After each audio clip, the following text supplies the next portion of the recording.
তো হে everyone, good morning. সকাল সকাল উঠে দেখো আমি ফ্রেশ হয়ে গেছি। এখন হচ্ছে বানাবো ব্রেকফাস্ট, তারপর তো সকালবেলায় উঠেই আমার কাজ হচ্ছে ঈশানকে ঈশানকে নিয়ে বই বসে পড়ানো। পড়লাম ওকে বই পড়াতে। পড়ানোর পরে কিচেনে গেলাম, গিয়ে রান্নাবান্না সব কিছু কমপ্লিট করলাম। তো কিন্তু এখন সবটা বানান করেই পড়তে শিখে গেছে, যেহেতু অনেকটা বড় হয়েছে এখন।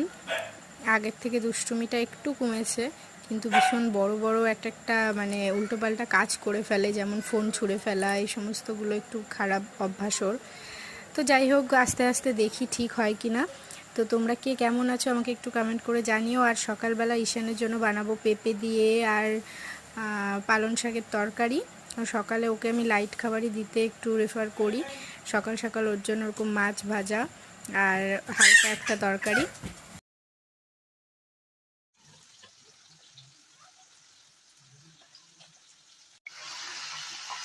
তো আমরা